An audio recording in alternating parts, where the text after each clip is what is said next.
144 வருடங்களுக்கு ஒரு முறை வரக்கூடிய மகா புஷ்கர புண்ணிய காலம் தாமிரபரணி நதியிலே இப்பொழுது இந்த மகா புஷ்கர திருவிழா நடைபெற்றுக் கொண்டிருக்கிறது. விருச்சிக ராசிக்கு உரிய நதி இந்த தாமிரபரணி நதி.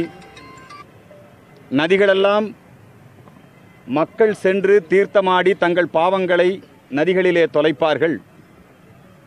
அதன் காரணமாக நதிகளெல்லாம் ஒரு கரிய உருவமாக மாறி அழுக்கேறி இறைவனிடத்திலே சென்று முறையிட்டன. அப்பொழுது இறைவன் சொல்லுகின்றான், மகா புஷ்கர புண்ணிய காலத்திலே எந்த நதியிலே குரு பகவான் எழுந்தருளுகின்றாரோ அந்த ராசிக்குரிய நதியிலே சென்று நீங்கள் புண்ணிய நீராடினால் உங்களுடைய தோஷங்கள் அனைத்தும் விலகும். ஆகவேதான் இந்த மகா புஷ்கர புண்ணிய காலத்திலே பாவம் போக்கும், புண்ணியம் சேர்க்கும், தோஷம் நீக்கும் அதி அற்புதமான புண்ணிய காலம். இன்றைக்கு இந்த தாமிரபரணி நதியிலே கங்கா, யமுனா, சரஸ்வதி, நர்மதே, சிந்து, காவேரி என்று சொல்லக்கூடிய அனைத்து நதிகளும் இங்கே வந்து இந்த தாமிரபரணியிலே எழுந்தருளி தங்கள் பாவங்களை போக்கிக் கொள்கின்றன. அப்படிப்பட்ட அந்த மகா புஷ்கர புண்ணிய காலம் இந்த விருச்சிக ராசிக்குரிய தாமிரபரணி நதியிலே வெகு சிறப்பாக நடைபெற்று வருகிறது. குருமகா சன்னிதானங்களின் அருளாசிகளோடு இந்த குறுக்குத்துறையிலே முருகப்பெருமான் சந்நிதியிலே வெகு சிறப்பாக தாமிரபரணி தாய்க்கு ஆரத்தி எடுக்கப்பட்டிருக்கிறது. மேலும் 10 நாட்கள் இந்த புஷ்கர புண்ணிய காலம் நீடிக்கின்றது.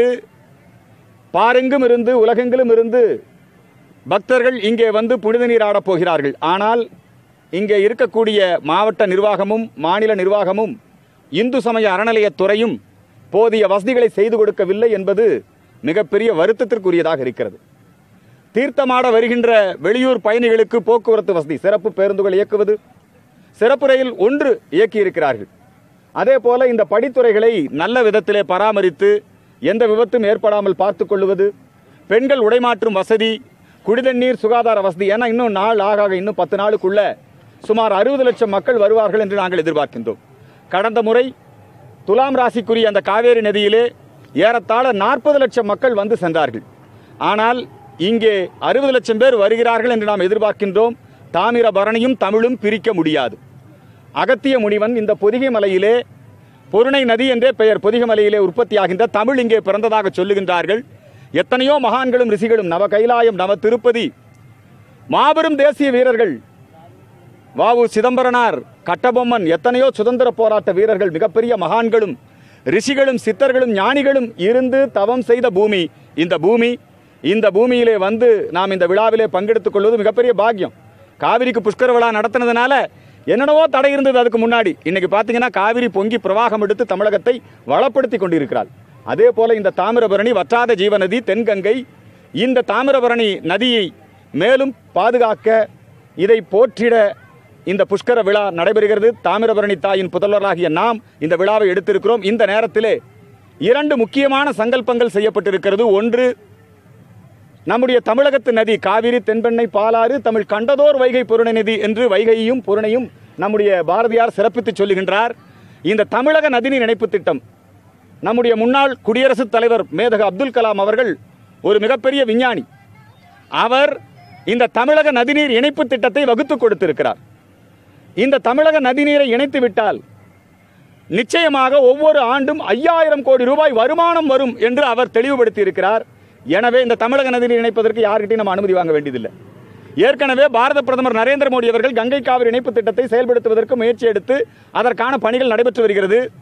தென்னக நதிநீர் இணைப்பு திட்டம் மகாநதியை கோதாவரியோடு இணைத்து, கோதாவரியை கிருஷ்ணாவோடு இணைத்து, கிருஷ்ணாவை காவிரியோடு இணைப்பது. அதற்காக நிதின் கட்கரி அவர்கள் ஒரு மிகப்பெரிய திட்டத்தை அறிவித்திருக்கின்றார். நம்முடைய சத்யசாய் பாபா அவர்கள் இன்றைக்கு வியாழக்கிழமை குரு நாள், மகான் சத்யசாய் பாபா சாய்கங்கா திட்டத்தின் மூலமாக சென்னையினுடைய குடிநீர் தேவையை பூர்த்தி செய்திருக்கிறார். கிருஷ்ணா நதியை சென்னைக்கு கொண்டு வந்திருக்கிறார். ஆகவே இந்த ஆன்மீக எழுச்சியின் மூலமாக தமிழக நதிநீர் இணைக்கப்பட வேண்டும்.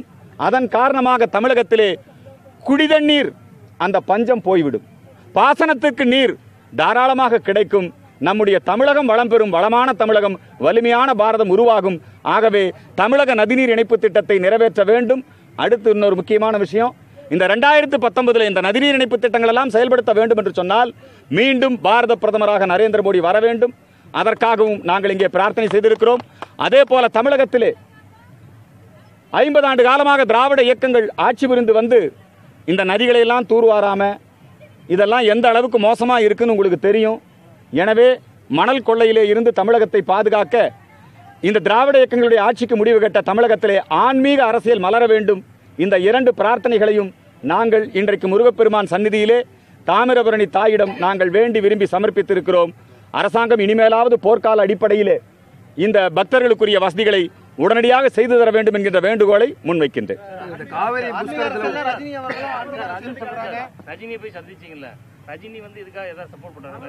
ரஜினி நதிநீர் இணைப்பை தன்னுடைய வாழ்நாள் லட்சியமாக கொண்டவர்.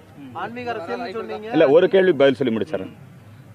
ரஜினி அவர்கள் ஏதோ 10ஓடு 11 நானும் ஒரு முதல்வர் என்று ஒரு பதவி பித்து பிடித்தவர் அல்ல. ஆன்மீக அரசியலிலே பதவி ஆசைக்கு இடம் கிடையாது. விடிந்தால் மகுடாபிஷேகம், ஆனாலும் கூட ராமன் தந்தை சொல்மிக்க மந்திரமில்லை என்று காட்டுக்கு போனான். இதுதான் ஆன்மீக அரசியல். உலகெங்கிலும் இருக்கக்கூடிய எல்லா இடங்களிலும் கடல் கடந்தும் நம்முடைய நந்தி கொடியை பறக்க விட்டான், தமிழ் வளர்த்தான் ராஜராஜ சோழன். அவன் தனக்கு சிவபாத சேகரன் என்று பெயர் வைத்துக் கொண்டான். இதுதான் ஆன்மீக அரசியல். நம்முடைய ஆழ்வார்களும் நாயன்மார்களும் மன்னர்களாக மந்திரிகளாக இருந்தவர்கள். எனவே தமிழகத்திலே அடியார்களின் ஆட்சி வரப்போகிறது. ஆன சொல் மாலை ஓதும் அடியார்கள் வானில் அரசாழ்வார் ஆணை நமதே என்று ஞானசம்பந்த பெருமான் சொல்லுகின்றார். வரக்கூடிய காலகட்டத்திலே ஆன்மீக ஆட்சிதான் தமிழகத்திலே வரப்போகிறது என்பதை அனைவரும் உணர்த்தக்கூடிய விழாதான் இந்த விழா. இந்த மாவட்டத்தில் இந்த விழாவை எதிர்ப்பதற்கு என்ன காரணம்னா, கன்னியாகுமரி, திருநெல்வேலி, இந்த தூத்துக்குடி, இந்த மாவட்டத்திலே வெகு வேகமாக தமிழர்களின் எண்ணிக்கை குறைந்து வருகிறது. மோசடி மதமாற்றம் அதிகரித்து வருகிறது. கன்னியாகுமரியிலே தமிழர்கள் மைனாரிட்டி. இன்றைக்கு நம்முடைய எண்ணிக்கை குறைந்து விட்டது. கன்னியாகுமரி கிறிஸ்தவ பெரும்பான்மை மாவட்டமாக மாறிவிட்டது. இந்த திருநெல்வேலியிலே எங்கு பார்த்தாலும் மதமாற்றம், தூத்துக்குடியிலே எங்கு பார்த்தாலும் மதமாற்றம், மோகன் லாசரசுடைய அவதூறு பிரச்சாரம். எனவே இந்த 3 மாவட்டங்களை சார்ந்த மக்கள் ஆன்மீக அடிப்படையிலே ஒன்று கூடினால் மதமாற்றம் இங்கே தடுக்கப்படும். ஆகவேதான் அவர்கள் இவர்களை தூண்டிவிட்டு இருக்கிறார்கள். கம்யூனிஸ்டுகளை, நாத்தியர்களை தூண்டிவிட்டு இந்த புஷ்கர விழா நடத்தக்கூடாது என்று சொல்லுகிறார்கள். நல்ல கண்டு இந்த தாமிரபரணி நதிக்காக வழக்கு நடத்தினவர் அவரையே போய் தவறா இந்த புஷ்கர விழாவை பற்றி சொல்லி அவரே இந்த புஷ்கர விழாவை தடை செய்ய வேண்டும் என்று சொல்லக்கூடிய அளவிற்கு அவர்களுடைய தாக்கம் இன்றைக்கு இருக்கின்றது. நிச்சயமாக இறைவனர்களால் இதெல்லாம் மாறும் என்பது எங்களுடைய நம்பிக்கை. ஆன்மீக அரசியல் தான் வெற்றி பெறும். ரஜினிகாந்த் ஆன்மீக அரசியல் தான் சொல்லிட்டு இருக்காரு. இந்த ஆன்மீக அரசியல் என்பது ஐயா முத்துராமலிங்க தேவரின் அரசியல், பெருந்தலைவர் காமராஜரின் அரசியல், ஓமந்தூரார் வள்ளலாருடைய பக்தர் ஓமந்தூராருடைய அரசியல். இந்த தமிழகத்திலே 67 வரை ஆன்மீகவாதிகள், தேசியவாதிகளின் ஆட்சி இருந்தது. 67க்கு பிறகு இந்த திராவிட இயக்க ஆட்சி இதை மாற்றி அமைப்பதற்கு ரஜினிகாந்த் முயற்சி எடுத்து வருகிறார். அதை இந்து மக்கள் கட்சி ஆதரிக்கிறது. காவிரி புஷ்கரத்துக்கு கூட தமிழக அரசு ஓரளவு பணிகள் செஞ்சாங்க. தாமிரபரணி புஷ்கரத்துக்கு முழுசா புறக்கணிச்சது இந்துக்களுக்கு எதிராக செயல்படுறாங்க. தமிழர்களுக்கு எதிராக, இந்துக்களுக்கு எதிராக, இந்துக்களுடைய சமய உணர்வுகளை மதிக்காமல், இன்னும் சொல்ல போனால் நாம் நதிகளை வழிபடுகின்றோம், நதிகளை போற்றுகின்றோம். இந்த புஷ்கர விழானால முடிஞ்ச அளவுக்கு தன்னார்வ தொண்டு நிறுவனங்கள், ஆன்மீகவாதிகள் இங்கே உளவார பணி செய்து படித்துறைகளை சீரமைத்திருக்கிறார்கள். 2 கரைகளையும் பலப்படுத்தி இருக்கிறார்கள். தாமிரபரணியின் தூய்மை காக்க, தாமிரபரணியின் இந்த புனிதம் காக்க நடைபெறக்கூடிய விழா. இந்த விழாவிற்கு அரசு முழு ஒத்துழைப்பு வழங்கி இருக்க வேண்டும், அறநிலையத்துறை முழு ஒத்துழைப்பு வழங்கி இருக்க வேண்டும். ஆனால் வழங்கவில்லை என்பது மட்டுமல்ல, தடைகளையும் ஏற்படுத்தினார். அவர் கலந்து கொள்ள வேண்டும் என்பது எங்களுடைய விருப்பம். இது சம்பந்தமாக நான் அவருக்கு அழைப்பு விடுக்கின்றேன். அவரும் கலந்து கொள்ள வேண்டும்.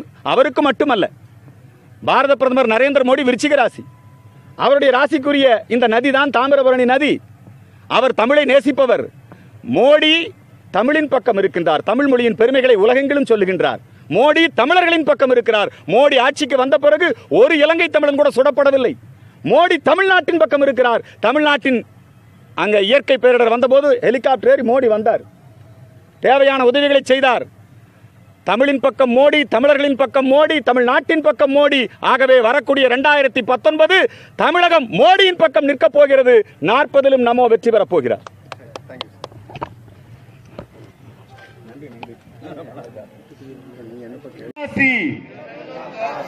மண்ணெல்லாம் திருநீரு, கல்லெல்லாம் சிவலிங்கம், நதியெல்லாம் கங்கை, நீரெல்லாம் கங்கை, மண்ணெல்லாம் திருநீரு, கல்லெல்லாம் சிவலிங்கம், தேசமே தெய்வம், பாரத் மாதா கி, கங்கா மாதா கி, காவேரி மாதா கி, தாமிரபரணி மாதா கி, கோ மாதா கி, துளசி மாதா கி.